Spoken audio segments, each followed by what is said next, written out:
조간 브리핑.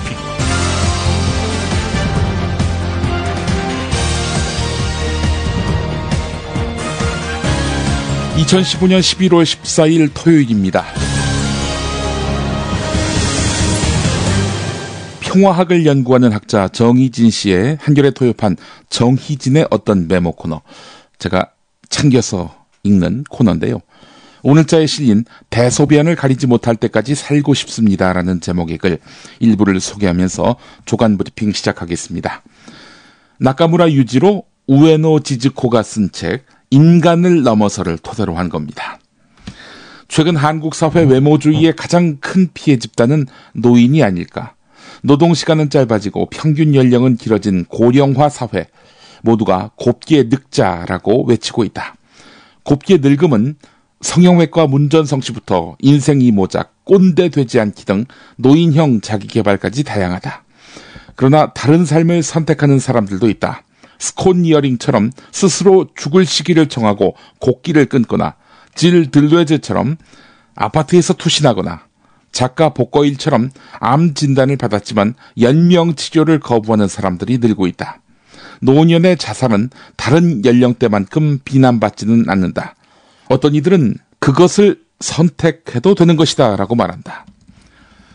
그러나 내가 가장 지지하는 내용은 194쪽에 나온 유명 소설가 아리요시 사와코의 인터뷰다. 저는 대소변을 가리지 못해서 타인에게 귀찮은 존재가 될지라도 오래 살고 싶습니다. 남에게 민폐에 끼치는 것을 큰 수치로 여기는 일본 문화를 감안할 때 더욱 그렇다. 체액이 통제되고 주름이 없고 머리숱은 풍성하고 허리는 곧으며, 나를 비롯해서 많은 사람들이 나이 들어서도 꿈꾸는 몸이다. 그러나 노인과 장애인, 뚱뚱한 여성, 성적 소수자, 이들에 대한 차별은 바로 몸에 대한 비현실적인 욕망에 뿌리를 두고 있다. 우리는 육체적 고통, 신체의 비참에 시달리는 이들에게도 마음속으로는 우아한 몸가짐을 요구한다. 몸 밖의 대소변을 수용할 때 살아있는 이웃들의 다양한 몸도 존중할 수 있다. 인간이 사망하기까지 평균 투병 기간은 10년. 그 취약하고 못생긴 시절도 소중한 삶의 일부다. 어린 미모가 최고 가치인 사회에서 나이 든 것이 추한 것이 아니다 라고 관념을 바꾸는 것은 혁명이다. 그리고 이것은 노년만의 과제가 아니다. 네, 이런 내용이었습니다. 반드시 알아야 할 뉴스 살펴보겠습니다.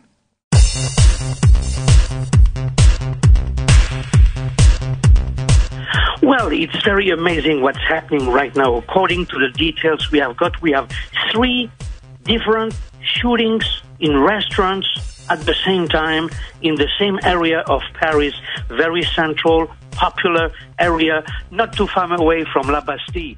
크리스천 밀라드 디플로마티크 컨설턴트의 급박한 CNN 리포트 일부였습니다. 이런 내용이었습니다. 프랑스 파리 시내 중심가인 19에 있는 한 식당에서 총격 사건이 발생했습니다. 현지 시간은 금요일 밤인데요. 이곳에서만 지금까지 2명이 숨지고 7명이 다친 것으로 알려졌습니다. 비슷한 시각 파리의 축구 경기장의 술집에서는 3건 이상의 폭발 사고가 발생했습니다. 프랑스 경찰은 총격과 폭발로 한국 시각 토요일 아침 8시 현재 60명이 숨졌다고 밝혔습니다. 총격범들은 칼리시니코프 소총을 사용했고 범행 직후 달아난 것으로 알려졌습니다. 총격이 발생한 지역은 주말에 젊은 파리 시민들과 외국인 관광객들로 붐비는 곳입니다. 누가 왜 범행을 저질렀는지는 아직 알려지지 않고 있습니다. But there was an effort made by Chinese ground controllers to reach out to that aircraft, and that aircraft continued its mission unabated. Nothing changed. 피터 쿡 미국 국방부 대변인이 중국 관제소가 연락을 취하려고 했지만 미군 항공기는 위축되지 않고 임무를 수행했습니다라고 밝힌 내용입니다. 미국이 폭격기를 지난 주말 중국이 인공섬을 만드는 남중국해에 접근시켰습니다. 지난달 27일에는 인공섬 12해리 이내에 이지스함을 진입시켰습니다. 중국은 이에 맞서서 남해 함대 소속 젠 전투기로 실전 훈련을 하고 미사일 발사 훈련으로 미 군함의 진입에 경고를 보내기도 했습니다. 노력했습니다. 배부른 정당, 더 큰 정당은 끊임없이 스스로의 욕심만을 불리는. 이종걸 새정치민주연합 원내대표의 말이었습니다. 여야 정치권이 결국 선거구 획정 법정 시한인 어제도 결론을 내리지 못했습니다. 지역구 수를 늘려서 농어촌 지역구 감소를 최소화하자는 새누리당은 당 지도부와 농어촌 의원들 입장이 같아서 당내 갈등 요소가 적습니다. 하지만 새정치민주연합은 비례대표 축소에다가 선진화법 개정까지 수용하겠다라고 밝혔는데도 합의가 불발됐다며 격앙하는 한편 전남 등 통폐합 예상 지역이 주로 비주류 의원들 지역구이기 때문에 협상이 결렬될 경우 당내 갈등이 증폭될 가능성이 있다고 KBS가 보도했습니다.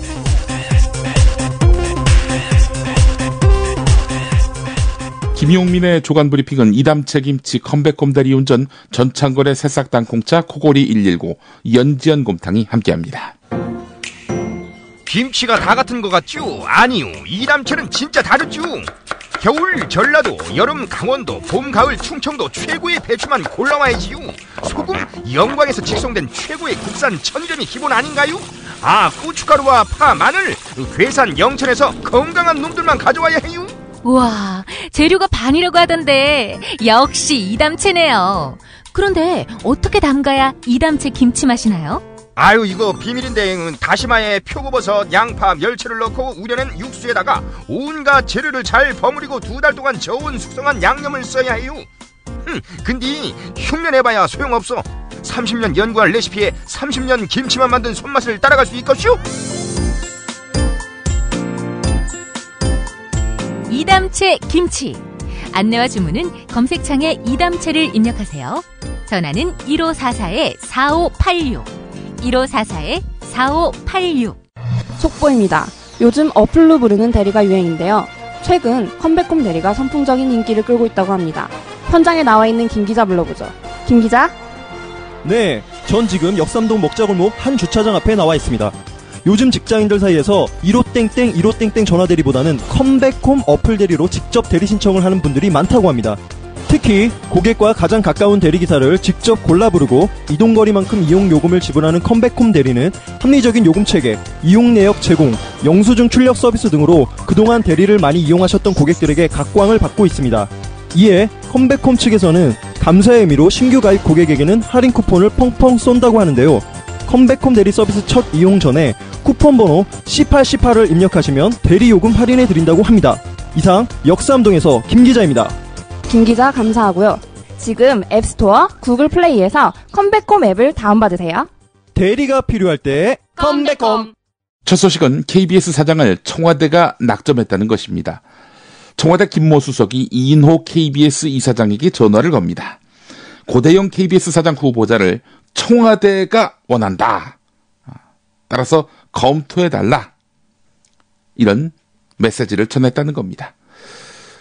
강동순 전 KBS 감사는 뉴스타파에다가 추석 연휴 때 청와대 수석이 이인호 이사장에게 전화를 걸어서 고대영 씨가 청와대가 지명한 후보로 내려가는 것을 검토해달라 이렇게 말했고, 이인호 이사장이 청와대 수석에게 전화받았다는 것을 누구한테 이야기했다라고 전했는데요. 뉴스타파는 고대영은 KBS 국정화용? 이런 제목의 리포트에서 고대영 사장 후보와 관련해서 국정방송 KBS를 위한 맞춤형 사장이라는 의혹까지 받고 있다라고 지적했는데요. 주목되는 점은 이 폭로가 다름 아닌 KBS 사장 공모에 지원한 친여권 성향의 강동순 전 후보자에게서 나왔다는 겁니다. 강동순 전 KBS 감사는 삼선의 경북 영주 장윤석 의원에게 본인이 도움을 요청했다는 사실도 함께 밝혔습니다.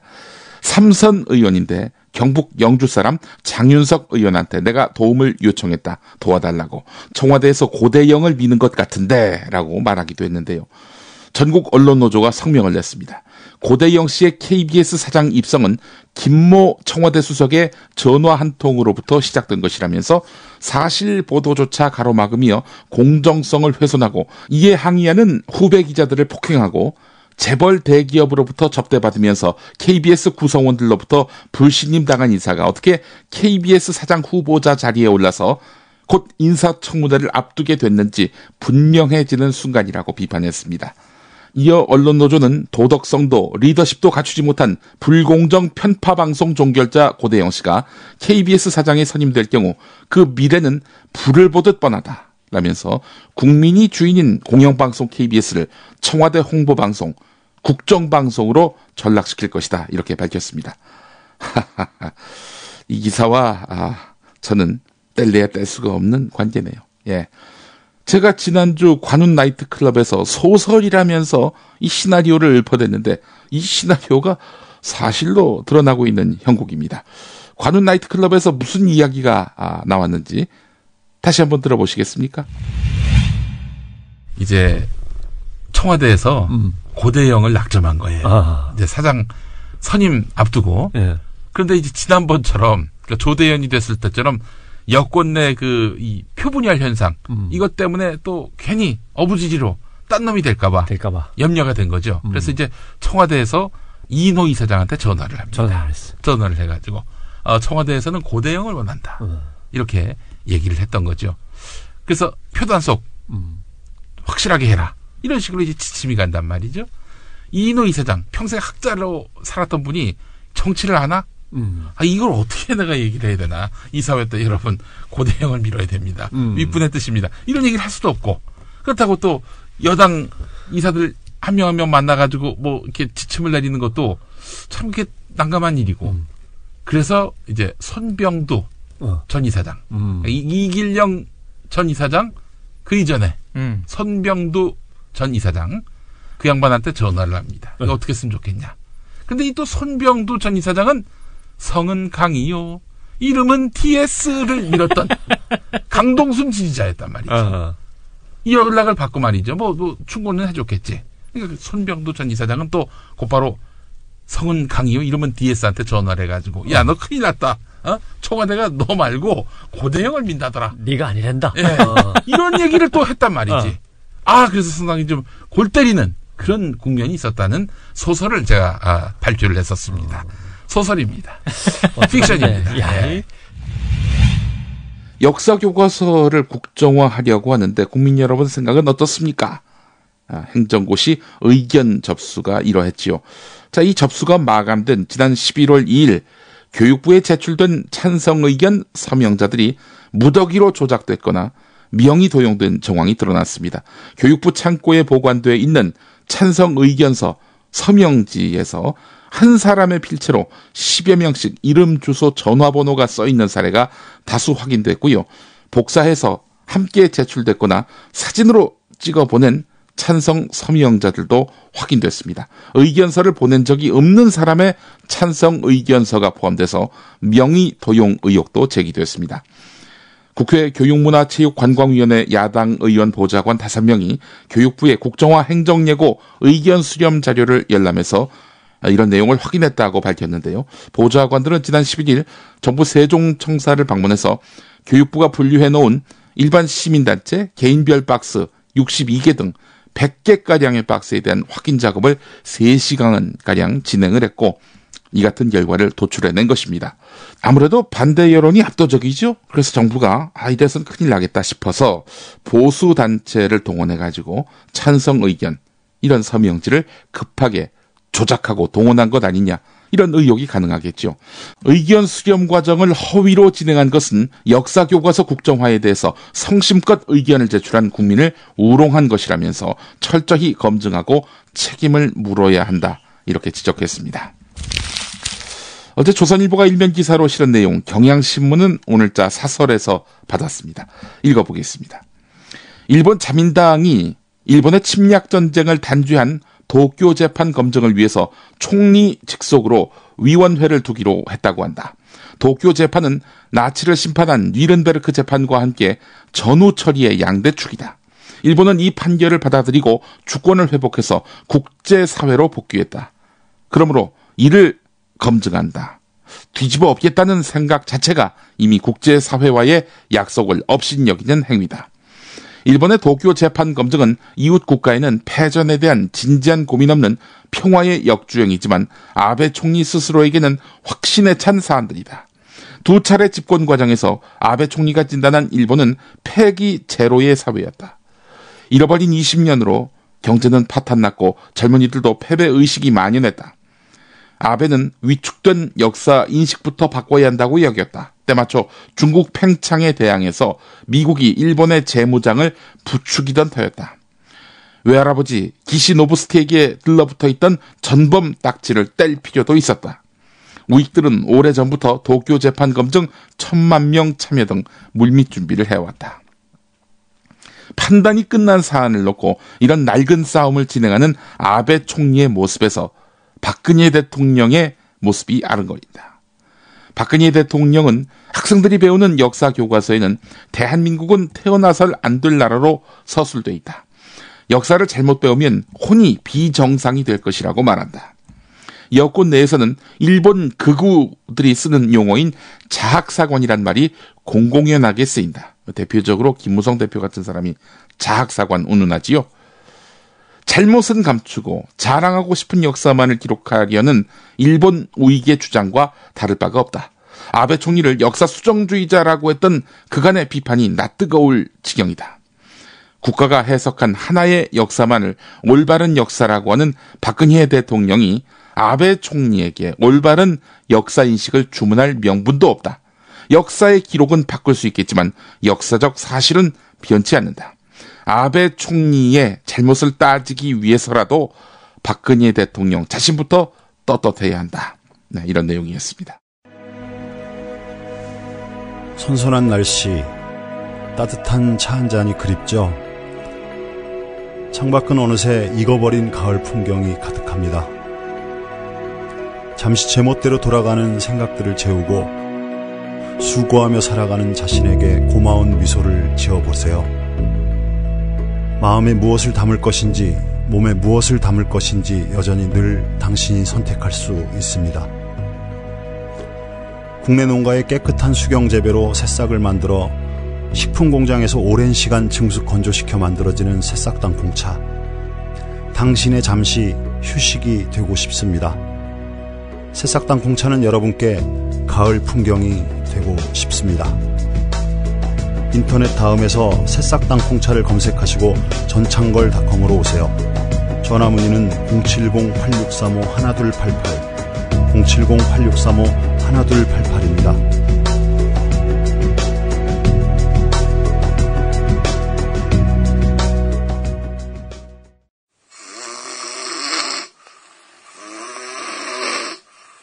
큰일 났네요. 큰일 났어요. 다른 사람에게 폐 끼치는 건 둘째치고 본인의 수면 건강이 무엇보다 걱정됩니다. 한 방을 써야 하는 부부와 연인, 군입대나 기숙사 입사를 앞둔 청년, 코수술, 비싼 양압기 구입, 이젠 안 하셔도 됩니다. 간편하고도 반영구적인 코골이 방지기구 24,000원이면 됩니다. 심한 코골이와 수면 무호 걱정 마세요. 99%의 감소 효과를 보장합니다. 검색창에 코골이 119, 코골이 119를 입력하세요. 나라가 법도는 물론이고 상식마저 잃어버린 세태지요. 친박이냐 진박이냐. 예, 세인의 웃음거리가 돼가고 있는 친박들. 예, 계속해서 경향신문 기사에서 만나봅니다. 자칭 진박. 이 진박이라면 진짜 친박을 말하는 건데요. 진박인 한 새누리당 의원은 그제 기자들과 만나서 진실한 사람은 원래 50명 정도 있었는데 박근혜 대통령이 갑자기 진실한 사람 이야기하니까 100명으로 늘었다 라면서 자신의 순위를 이렇게 설명했다고 합니다. 박근혜 대통령이 진실한 사람들 발언 이후 여권 내부가 진박, 가박, 가박이라면 이제 가짜 친박을 말하는데요. 진박, 가박 논란으로 달아오르면서 이제는 진박에도 서열이 있다라는 골품제까지 등장하고 있다. 이전까지 친박이라는 뭉뚱그린 개념으로 불리던 의원들이 진박, 가박, 용박. 용박은 뭐냐면 박근혜 대통령을 이용하는 친박이란 얘기입니다. 예. 진박, 가박, 용박 등으로 분화하면서 서열화 현상도 뒤따르고 있다. 영화 백투더퓨처 제목을 차용한 백투더신라라는 조소가 섞인 말까지 나올 정도다. 박근혜 대통령은 최초 여성 지도자인 선덕 여왕에 비유되면서 그를 따르는 진박은 성골, 진골, 육두품 등의 계급으로 나뉘어 불리는 시기다. 내각 청와대에 기용된 최경환 부총리 겸 기획재정부 장관, 윤상현, 김재원 전 대통령 정무특보 등은 성골, 대통령 당선 2주년 기념 식사에 초대받을 정도로 가까운 서청원 최고위원과 정가윤 국회 부의장 등은 진골에 해당한다. 신친박, 이른바 신박 원유철 원내대표와 김태호 최고위원 등은 한때 출신 성분상의 한계로 육두품에 머무른다는 것이다. 서열화가 갑작스러운 것만도 아니다. 2012년 대선 캠프에서도 박근혜 후보의 총애 정도에 따라서 산삼, 장뇌삼, 6년근 인삼 도라지로 분류된다는 등급론이 나왔다.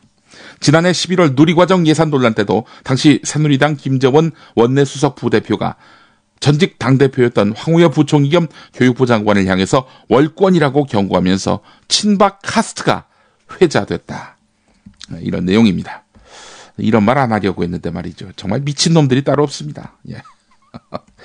골품제 운운하는 골아픈 진박 이야기. 골아픈 친박. 골박은 어떨까요? 골박. 네, 이 골박을 이 기사에서도 만나볼 수 있습니다. 동아일보 기사인데요. 친박 핵심 인사들의 개헌 발언이 미묘한 파장을 낳고 있다. 당 복귀가 임박한 최경환 경제부총리 겸 기획재정부 장관과 당 사무총장을 지낸 홍문종 의원이 개헌의 운을 뗐다. 방향은 외치와 내치를 분리하는 분권형 개헌이었다. 작년 10월 새누리당 김무성 대표가 개헌 본물론 발언이 나왔을 때 친박은 김무성 대표를 융단 폭격했다. 왜 이 시점에서 쓸데없이 개헌 이야기를 하느냐? 개헌 이야기하면은 경제는 사라지고 이 개헌에 정치권이 몰두하는 이른바 블랙홀 현상이 나타나게 된다라는 그런 지적이 제기됐습니다. 청와대까지 가세했지요. 이런 파상 공세에 김무성 대표는 백기를 들었습니다. 하루 만에 공개의 사과를 냈고 결국 리더십에도 흠집이 난 겁니다. 근데 그때와 지금 뭐가 달라졌습니까? 1년 만에 친박은 김무성 대표와 함께 개헌 목소리를 내고 있는 겁니다. 그래서 김무성 대표한테 물어봤어요. 친박이 요즘 개헌 운운하고 있는데 어떻게 생각하시냐?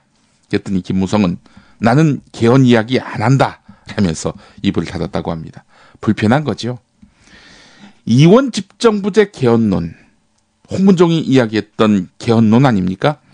외치는 대통령이, 내치는 총리가 맡는 이원 집정부제 개헌입니다. 반기문 대통령 친박 총리 체제로 친박 정권의 장기 집권을 구상하고 있다는 그런 내용이지요. 친박계에 마땅한 대권 주자가 없다는 점도 소문에 힘을 실어주고 있는데요. 자, 쉽게 설명해 보겠습니다. 총선에서 새누리당이 친박 후보를 대거 공천해서 개헌선까지 의석을 확보합니다. 그리고 이원 집정부제 개헌을 합니다. 대권 후보가 없는 친박은 반기문을 영입합니다. 그리고 대통령을 시킵니다. 그리고는 외치만 하게 만듭니다. 외교, 국방, 통일 이런 거에만 관심을 갖게 합니다. 그리고 나머지 즉 내치는 자기들 즉 친박들이 알아서 합니다. 이런 맥락이죠. 새정치민주연합은 친박 세력의 장기 집권 야욕이라면서 반발했는데요. 문재인 대표는 개헌하고 싶으면 정정당당하게 총선 공약으로 제시하라 이러면서 날을 세웠습니다. 서울신문 기사 보겠습니다. 무소속 천정배 의원과 함께 야권 신당론의 구심력으로 거론되고 있는 정동영 전 의원을 만난 것입니다. 지금 정동영 전 의원 어디 있느냐? 모르는 분들이 태반이죠. 새정치민주연합을 탈당해서 국민모임 소속으로 해서 4.29 재보선에 출마를 했죠. 거기서 졌습니다. 정동영이 안 나왔으면은 새정치민주연합이 승리했을 텐데 당신이 왜 나가서 이렇게 판을 망쳤냐? 이런 비난을 받았단 말이죠. 호련 중국으로 떠났습니다. 그러다가 6월 말에 귀국했고요. 고향인 전북 순창에 보증금 30만 원에 월세 15만 원짜리 농가를 얻어서 씨감자 농사꾼으로 변신했습니다. 그렇게 해서 4개월이 흘렀고 초겨울 비가 뿌리던 지난 13일 순창 자택에서 서울신문 기자를 만났습니다. 집안에 먼저 온 손님들이 있어서 동네 찻집으로 자리를 옮겼는데 총선 출마 얘기부터 꺼냈습니다. 기자가요. 어떻게 하실 거냐? 내년에 가만히 계시진 않을 것 같은데 뭐 이런 식으로 물어봤겠죠. 정동영 전 의원은 무위지행, 즉 인위적으로 무언가를 하려 하지 않는 것, 즉 아무것도 하지 않는 것이 때론 하는 것과 같다는 뜻의 무위지행을 이야기했습니다. 지금은 통일시감자재단을 어떻게 설립할지만 고민하고 있다라고 말했는데, 지난 9월에 천정배 의원 딸의 결혼식장을 찾은 이후 본격적으로 불거진 연대설에 대해서 물으니까 나는 눈도 없고 귀도 없는 사람이라면서 웃었다고 합니다. 새정치민주연합에 들어갈 생각이 있느냐라고 물어보니까 정치 이야기는 그만하자라면서 손사래를 쳤다고 합니다. 다만 정동영 전 의원은 본인이 천착해온 통일 그리고 남북관계에 대해서 말을 아끼지 않았다고 하는데요. 박근혜 대통령의 통일 대박론, 문재인 대표의 선경제공동체 후 평화통일론 모두 구호와 말이 아니라 어떻게 열매를 수확할 수 있을지 고민해야 한다 라면서 이를 가능하게 하는 것은 바로 정치다 라고 강조했는데요. 정동영 전 의원에게 서울신문 기자가 전주 덕진구에 사무실을 마련했다는 이야기가 있다라고 물으니까 사실이 아니다 라고 잘라 말했다고 합니다. 선거 이후 6개월 동안 신문과 TV를 보지 않았다. 나는 눈과 귀가 없는 사람이다. 이렇게 거듭 밝혔다고 합니다. 민중총궐기투쟁본부가 주말인 오늘 서울광장, 대학로, 서울역 광장 등 서울도심 곳곳에서 10만여 명이 참가하는 민중총궐기 집회를 엽니다. 조선일보는 민중총궐기투쟁본부가 집회를 강행한다 이렇게 표현을 했는데요. 조선일보 기사의 일부 문장만 소개해도 그 의도가 무엇인지 확실하게 드러납니다. 소개하겠습니다. 극심한 혼잡이 예상된다. 수험생과 학부모들은 지난 1년 가슴 졸여온 아이들과 부모의 심정을 알기나 하느냐면서 분통을 터뜨렸다. 중소기업 중앙회와 소상공인 연합회는 대규모 집회의 가장 큰 피해자는 소상공인이라면서 집회 자제를 촉구하는 호소문을 발표했다. 이런 내용입니다. 조선일보 이 기사의 제목은 12만 수험생에게 교통대란 피해가라는 시위대 이겁니다. 다른 수구 언론은 어떨까요? 사설 제목만 인용해 보겠습니다. 동아일보, 거리 세력과 손잡은 새정치민주연합, 노동개혁을 막을 참인가. 매일경제, 주말마다 도심 시위, 외국 관광객들 뭘 보고 가겠나. 한국경제, 민중총궐기, 때만 되면 온몸이 근질근질하다는 것인가. 또 다른 한국경제 사설입니다. 소위 시민사회단체에는 책임지는 사람이 없나. 네, 이런 것입니다. 한겨레 사설은 하지만 다릅니다. 지금이 어느 시대인데 국민 겁박하나, 이런 제목의 사설인데요. 소개하겠습니다. 정부는 이번 대회가 불법 과격 집회인 양 미리 단정하고 호도하고 있다. 교사들에게는 집회 참가가 교육자로서 직무를 벗어난 행위라고 비난하고 공무원들에게는 불법 집단 행동이라고 매도한다. 매년 이맘때 해오던 집회고 상반기부터 예정돼서 일찌감치 신고까지 마친 합법 집회라는 사실은 아예 눈을 감는다. 농민들에게는 바쁜 수확철이니 생업에나 매진하라 라면서 짐짓 걱정하는 척하고, 노동자들에게는 정치 총파업을 할 게 아니라 노동개혁으로 청년들에게 일자리를 만들어줄 때라고 꾸짖기까지 한다. 농산물 시장의 잇따른 개방과 신용뿐인 정부 대책으로 생존권까지 흔들리는 농민들의 아우성은 못 들은 채하고, 쉬운 해고와 취업규칙 개혁을 강요해서 비정규직을 양산하는 것이 노동개혁인 양 우기는 꼴이다. 교사와 청년 학생들이 대회에 참가하는 것이 지금의 헬조선을 빚어낸 청와대 불통정치에 대한 항의, 국민의 기억까지 지배하려 하는 역사 쿠데타에 대한 저항이라는 사실도 외면한다. 그렇게 국민의 목소리는 들으려고도 하지 않으면서 처벌하겠다고 으름장으로 정당한 집회를 방해하려 드는 것이 지금 박근혜 정부의 민낯 아닌가. 경찰은 이번 대회를 앞두고 전체 경찰력이 모두 비상근무를 하는 가포 비상령을 발동했다. 가포 비상령은 군의 진돗개 하나에 해당하는 최고 수준의 경계태세로 극도의 혼란 사태 혹은 계엄 선포 직전에나 발동되는 것이다. 경찰은 광화문 광장 앞을 경찰버스로 가로막는 차벽 설치까지 공언하고 있다. 무엇 때문에 이렇게나 호들갑을 떠는지 묻지 않을 수가 없다. 혹시 대통령 한 사람의 불안감 때문이라면 그런 대응은 애초 잘못이다. 국민의 아우성은 틀어막으려 할 게 아니라 귀 기울여 들으려 할 때 비로소 가라앉게 된다. 네, 이런 내용이었습니다. 뉴스의 재구성 듣고 오겠습니다.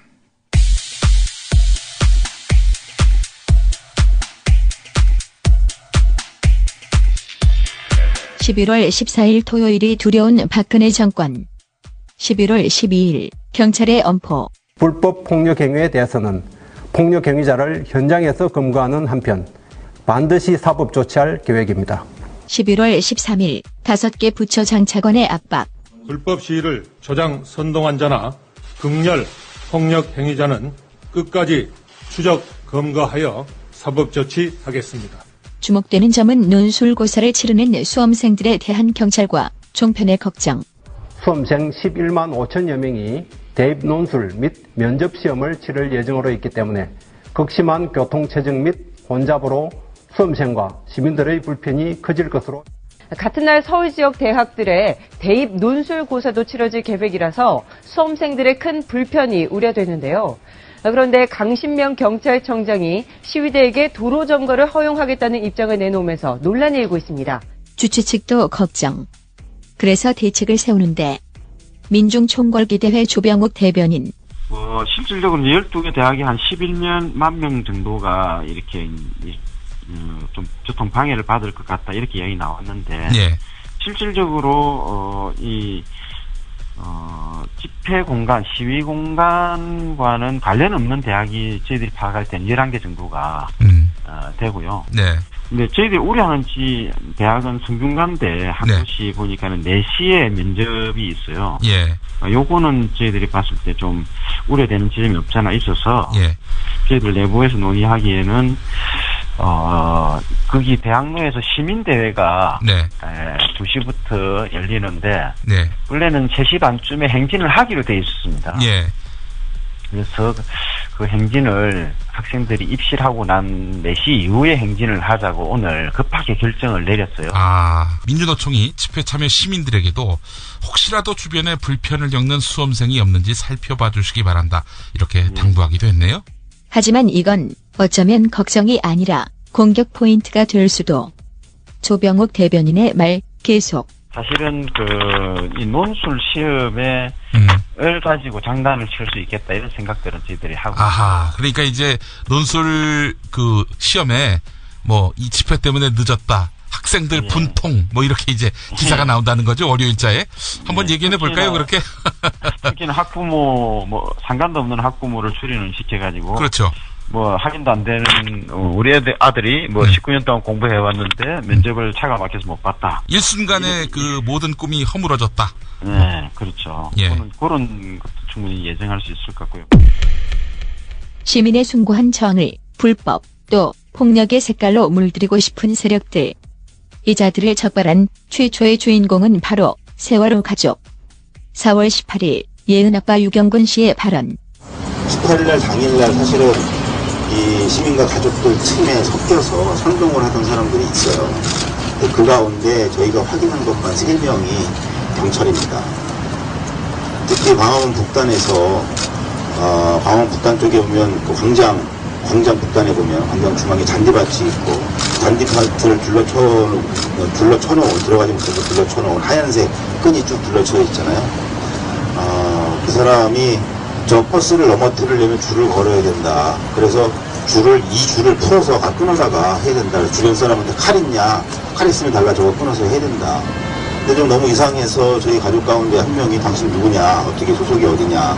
라고 물었는데 자꾸 회피를 했고 그 와중에 실랑이를 벌이다가 우도시 제끼렸는데 그 안에 경찰이 있더군요. 경찰.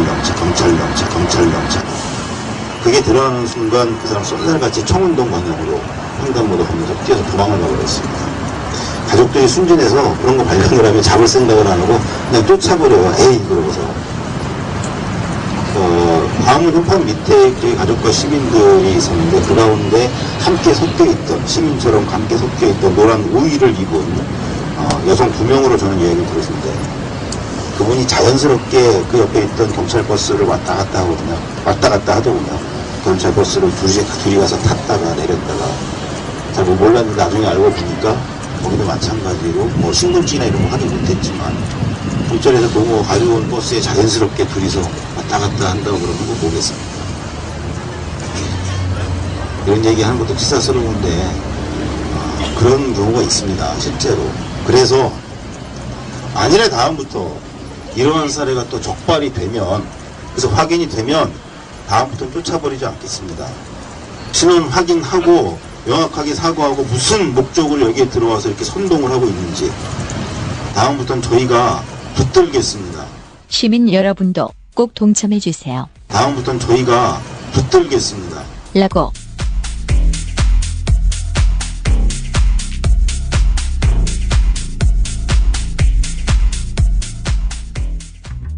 여섯 살 하늘이 밥을 잘 안 먹어요. 엄마, 나 이거 맛이 없어요. 그만 먹을래요. 엄마의 걱정은 점점 더해가는데요. 그런데 이때 택배입니다. 연지연 곰탕이 배달됐어요. 직접 도끼로 팬 장작불 위에 한우 사골과 도가니를 가마솥에 한가득 넣고 24시간 끓인 진구. 연지연 곰탕이 하늘이 입에 들어가는 순간 맛있다. 엄마 한 그릇 더 주세요. 하늘이의 밥도둑 연지연 곰탕. 조미료 같은 첨가물이 전혀 들어가지 않아 엄마의 기쁨은 더하답니다. 연지연 곰탕은 강화군에서 김포시 방향으로 강화대교 건너자마자 있습니다. 포장 판매는 한 팩 800g에 7,000원, 7팩 이상 무료 배송합니다. 주문 전화는 010-7252-1114, 010-7252-1114.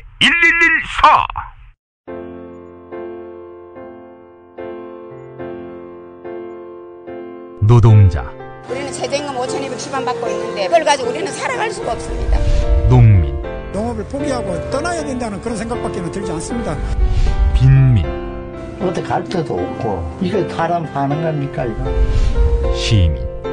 월급은 안 오르는 계속 세금만 너무 많이 올라서 11월 14일 모두 서울에 모입시다. 행복하십니까? 살림살이 나아지셨습니까? 이 물음은 지금도 유효합니다. 아니, 더 절실해졌습니다. 잘못된 정치, 소외된 민주, 더 지켜보시겠습니까? 이제 광장에 모여 한 목소리로 사람다운 세상을 영원해 봅시다. 11월 14일 10만 명 규모의 민중 총궐기 대회. 전국에 뜻있는 모든 시민은 서울로 모여주십시오. 자세한 안내는 지금 들으시는 방송을 참고해주세요. 김용민이 전해드리는 조간 브리핑. 이른 아침 조간신문 핵심 기사를 훑어보는 시간, 김용민의 조간 브리핑. 월요일부터 토요일까지 매일 오전 7시대에 업데이트됩니다. 뉴스뿐 아니라 그 안에 숨은 맥락도 짚어드립니다. 북한이 내년 5월로 예정된 제7차 노동당 대회에서 개혁 개방 노선을 천명할 것이라는 전망이 나왔습니다. 중국과 러시아 등 사회주의 국가들이 1980년대 대거 시장주의 노선을 받아들인 데 이어서 북한도 체제 변화를 선택할지 관심이 집중되고 있습니다. 오스트리아 빈 대학의 리디거 프랑크 교수는 북한 전문 웹사이트 38노스에 공개한 보고서에서 7차 당 대회가 열리는 내년 5월은 김정은 노동당 제1비서가 점진적, 실질적 개혁을 할 수 있는 좋은 기회라면서 이를 이념적으로 어떻게 포장하든 북한은 중국과 베트남처럼 변화할 것이다, 이렇게 분석을 했는데요. 프랑크 교수는 옛 동독 출신 북한 전문가인데요. 1991년부터 2년 동안 김일성 종합대학에서 수학했습니다. 프랑크 교수는 김정은 제1비서 집권 후 북한에 나타난 변화상에 주목할 필요가 있다고 지적했는데, 최근 경제특구를 지정하고 장마당을 활성화하고 있는 북한 당국 아닙니까? 협동농장 운영 방식을 재편하고 북중 교역도 늘리면서 통제경제체제에서 시장적 요소를 일부분 받아들였다는 겁니다. 김정은 제1비서 스스로도 핵 경제 병진 노선을 내세우면서 인민의 경제적 발전을 정책 목표로 강조해 왔습니다.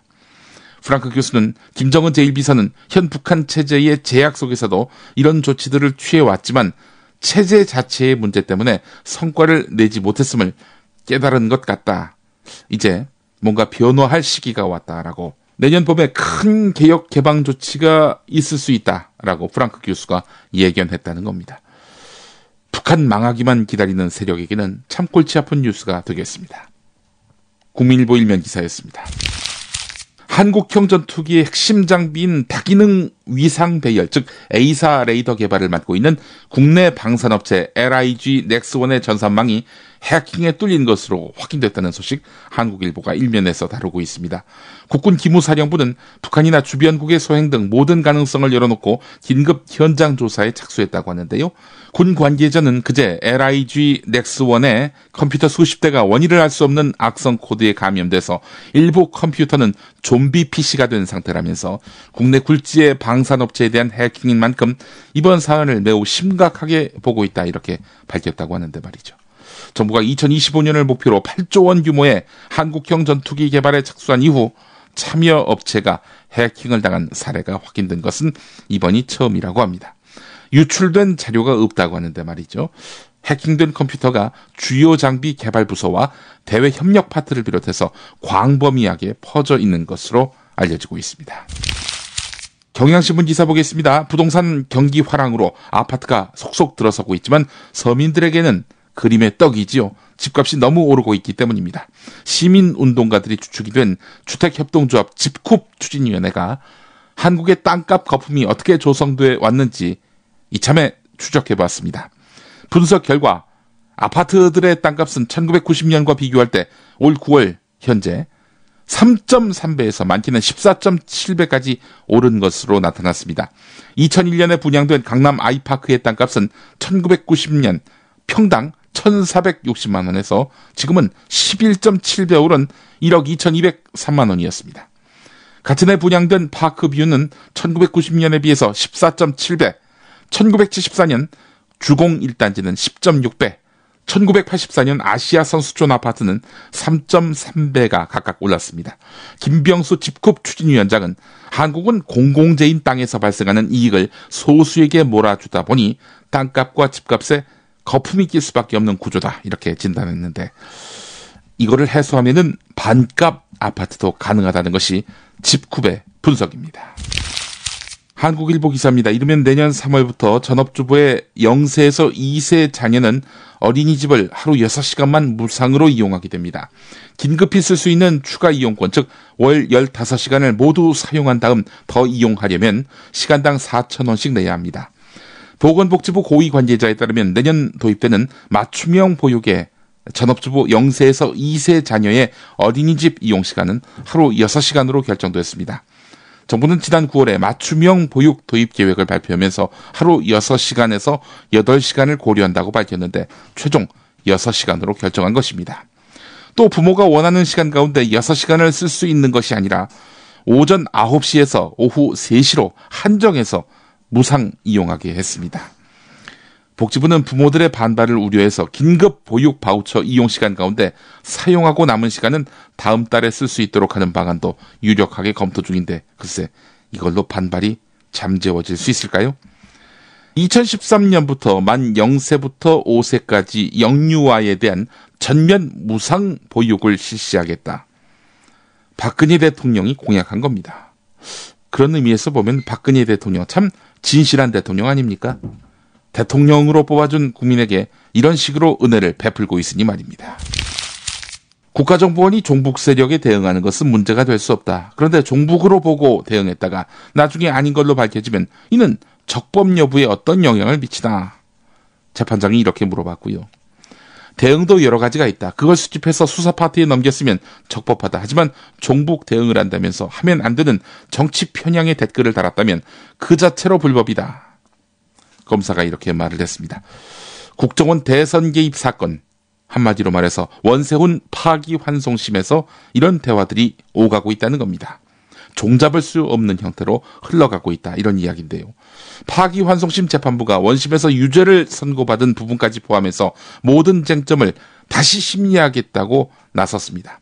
원세훈에게 무죄를 주기 위해서 대법원까지 인정한 원세훈 유죄 부분, 이것도 무죄로 바꿔주려 하는 것 아니냐, 이런 강력한 의심이 서고 있다는 겁니다.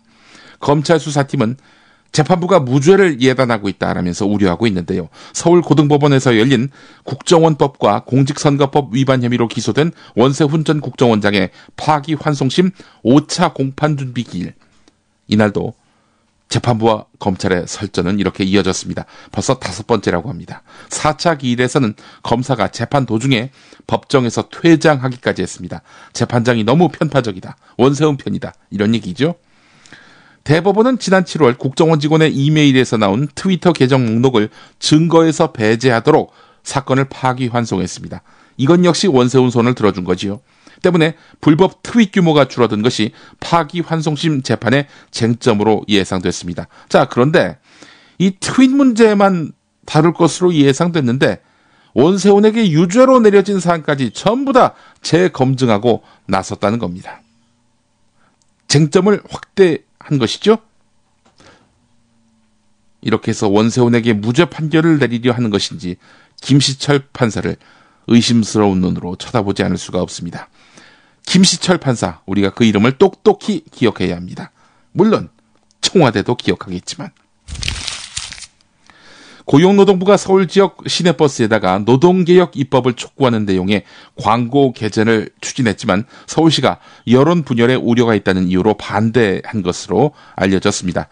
동아일보 관련 기사인데, 노동개혁으로 대한민국이 새 출발합니다. 노동개혁 입법을 촉구합니다. 노동개혁 속도 좀 내시죠. 이런 광고 문구로 해가지고 서울시내 버스에다가 광고를 게재하려던 고용부. 서울시가 안 된다고 하니까 노동개혁 입법을 응원합니다. 노동개혁으로 대한민국이 새 출발합니다. 이 2개 문구만 광고에 사용하겠다고 답했는데, 하지만 이 2개 문구 역시 광고로 채택되지 않았습니다. 서울시 관계자는 공익광고도 아니고 아직 사회적으로 논란이 있을 수 있는 사안이라 여론 분열의 위험이 있다라고 판단했다면서 지난달 민주노총 측에서 노동개혁 반대 광고를 실으려 했지만 이 역시도 거부했다라고 말을 했습니다. 서울시 반대에 부딪히자 고용부는 경기 지역 버스에다가 광고를 내기로 하고 광고를 집행할 계획이라고 합니다. 네, 버스 회사 아들이죠. 남경필 지사. 그 버스 회사 이름이 경남여객이었습니다. 경기도의 남씨 가문의 회사 경남여객. 예. 경남, 즉 경기도의 남경필 지사가 수용했기 때문에 경기도에서는 이런 버스 광고를 볼 수가 있을 것 같습니다. 거리의 사제 함세용. 정당한 민주공동체가 형성되기 위해서는 역사 정의가 이룩되어야 됩니다. 진친된 역사, 기술 회복을 위해서 함께 노력하고자 합니다. 탐사 전문기자 주진우. 낮에 막걸리를 많이 드셨지 않습니까? 항상 해진 옷을 입고. 근데 남겨놓은 재산이 너무 많으세요. 유경재단도 있고 영남대도 있고 정수장학회도 있는데 막걸리만 먹었다. 저녁에 시바스리가 먹었지 않습니까? 그거는. 근데 이제 떠날 채비를 마쳤습니다.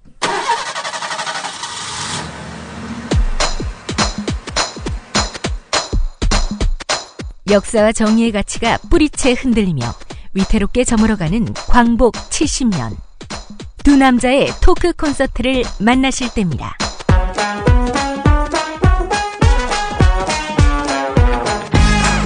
함신부와 주기자의 현대사 콘서트.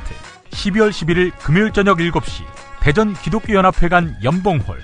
이튿날인 12월 12일 토요일에는 낮 3시 광주 김대중 컨벤션 센터에서 있습니다. 예스24에서 현재 티켓 예매 중이며 입장료 2만원 중 일부는 역사 바로 세우기 활동에 기부합니다. 시사인과 천주교 정의구현 사재단이 주최하는 함신부와 주기자의 현대사 콘서트. 여러분 모두를 초대합니다.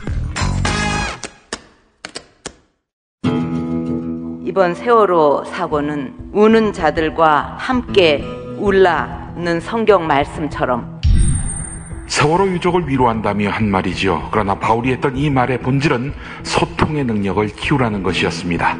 세월호 유족의 진상규명 요구를 무시하며 모른 척하는 박근혜 대통령은 그런 의미에서 우는 자와 함께 울라는 말 하기보다는 들어야 할 사람 아닙니까? 김용민의 새 책 살찐 로마서 고쳐읽기 12장에 나오는 내용이었습니다. 예스24, 알라딘, 교보문고, 인터파크 등 주요 인터넷 서점에서 만나보세요. 김용민의 신간, 살찐 로마서 고쳐읽기.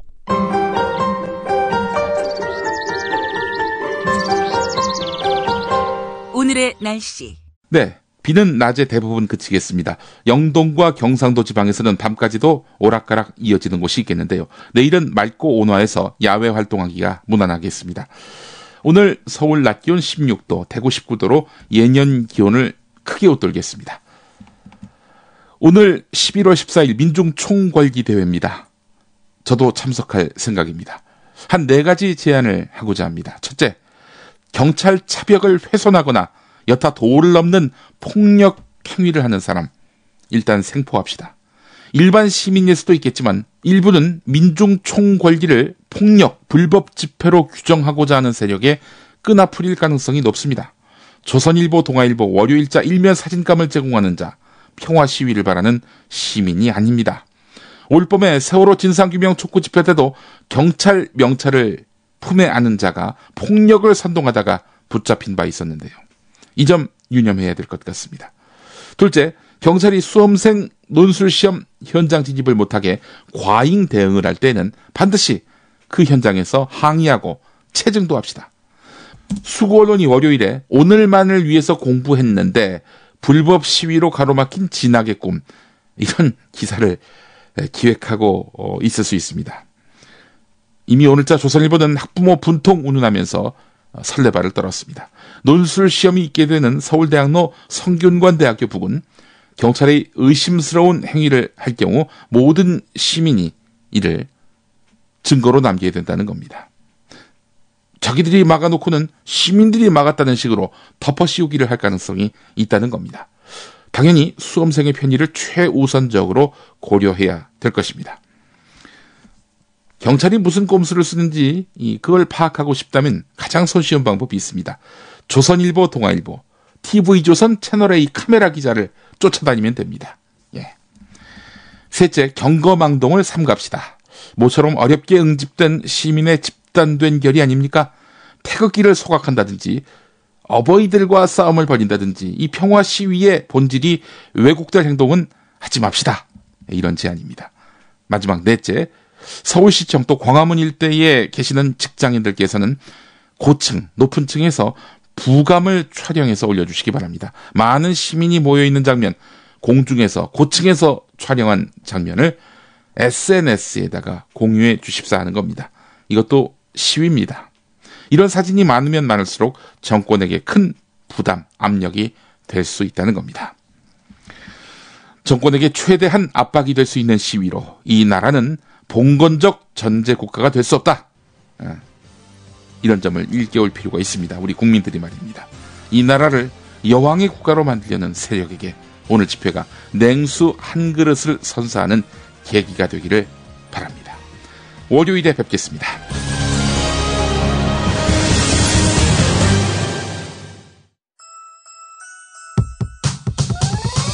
이번 방송 괜찮았나요? 작별의 여운 이렇게 표시해주세요. 다운로드하기, 댓글 달기, 구독하기, 별점 주기. 더 좋은 방송 만들어달라는 약속 이렇게 응원해주세요. 다운로드하기, 댓글 달기, 구독하기, 별점 주기. 기억하셨죠? 다운로드하기, 댓글 달기, 구독하기, 별점 주기.